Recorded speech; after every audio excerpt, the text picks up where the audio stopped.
Assalamualaikum guys, what's cracking, back with another video. Dalam video hari ini kita nak tengok 3 perkara wajib yang semua orang kena tahu sebelum menggunakan ujian kit kendiri COVID-19 di rumah menggunakan Ailio. Dan kita akan tengok bilakah masa yang paling sesuai untuk kita buat test ni. Tengok lepas ni.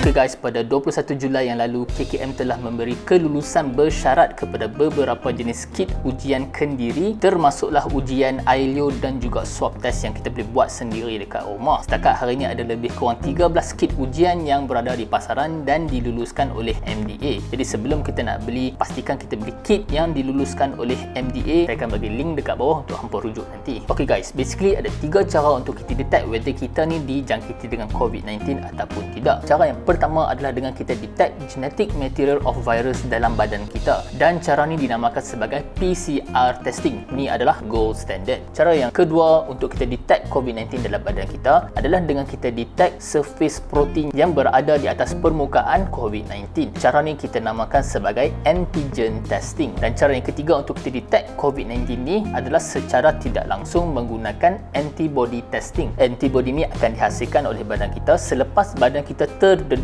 kepada virus COVID-19 ataupun kita dah terdedah kepada vaksin. Dan dalam konteks video ni, saliva test ni jatuh under antigen testing. Perkara pertama yang kita wajib tahu sebelum menggunakan saliva test ni adalah ia digunakan sebagai saringan sahaja dan bukan diagnostik. Apa-apa keputusan saliva test ni positif ataupun negatif, kita perlu still correlate dengan clinical ataupun keadaan pesakit, exposure risk, dan kita still perlu follow up dengan confirmatory PCR test sekiranya perlu. Ketepatan ujian saliva test ni sangat-sangat bergantung kepada cara kita mengambil sampel Ailio tersebut. Sekiranya kita mengambil sampel tersebut dengan teknik yang salah ataupun Ailio yang tidak dites serta-merta, semua ni boleh efek keputusan ujian kit kita. Suhu test kit sekiranya kita menyimpan di dalam peti sejuk ataupun kita tertinggal di dalam kereta yang panas, keputusan ujian test kit kita boleh jadi tak valid. Perkara yang kedua yang kita wajib tahu adalah berkenaan dengan false negative. False negative bermaksud seseorang individu tersebut sebenarnya adalah positif tetapi kit ujian dia menunjukkan bahawa dia negatif. Ni sangat bahaya sebab dia akan memberi false reassurance. Dia akan mula keluar dan mungkin tidak mengikut SOP dengan ketat dan mungkin mula berjumpa dengan orang-orang yang berisiko tinggi yang belum mendapat vaksinasi. False negative boleh jadi dalam beberapa senario. Senario yang pertama adalah viral load yang terlalu rendah. Kesemua test kit yang digunakan mempunyai minimum threshold of viral load yang perlu dicapai. Apa-apa viral load yang di bawah threshold ni mungkin tidak akan dapat detect oleh test kit dan akan menunjukkan result yang negatif. Senario yang kedua yang boleh menunjukkan false negative adalah apabila sampel yang diberikan tidak mencukupi. Mengikut jenis kit yang dibeli, semua test kit mempunyai satu tanda aras di bahagian pengambilan sampel yang kita perlu cukupkan. Sekiranya sampel yang diberi terlalu sedikit, kemungkinan test kit ni tidak dapat detect virus di dalam Ailio kita. Bagi lebih sikit pun tak apa. Dan senario yang ketiga adalah mutasi kepada virus. Virus yang mutasi ni ada kemungkinan boleh menukar antigen ataupun protein yang berada di atas permukaan virus ni, dan ni boleh mengganggu sensitivity of kita punya test kit. Tetapi untuk sekarang ni, test kit ni masih boleh detect varian yang ada sekarang ni. Perkara yang ketiga yang kita wajib tahu adalah waktu yang paling sesuai untuk kita lakukan ujian test ni. Ujian saliva test kit ni perlu dilakukan dalam masa 7 hari kita bergejala. Sebab kita tahu apabila kita dijangkiti dengan virus, makin lama viral load dalam badan akan makin berkurangan, dan sekiranya sampel itu diambil pada waktu viral load yang rendah, besar kemungkinan result kita akan menjadi negatif. Kita juga boleh menggunakan test kit ni apabila kita menunjukkan gejala-gejala COVID-19 seperti demam, batuk sesama, hilang dera rasa dan bau, sakit-sakit badan, dan juga apabila kita pergi ke kawasan yang berisiko tinggi. Dan yang terakhir, test kit ni boleh digunakan untuk ketenangan minda, peace of mind kita. Sebab saya jumpa ramai juga orang yang mempunyai anxiety attack duk fikir status COVID-19 mereka. Conclusion dia guys, saliva test kit ni sangat bagus dan dia memudahkan kita untuk membuat saringan secara besar-besaran. Tapi kita kena faham apabila kita menggunakan test kit yang jauh lebih murah berbanding PCR dan lebih mudah, dia akan datang dengan beberapa drawbacks ataupun limitations. Dan penting untuk kita tahu apakah limitations ni supaya kita tak bergantung 100%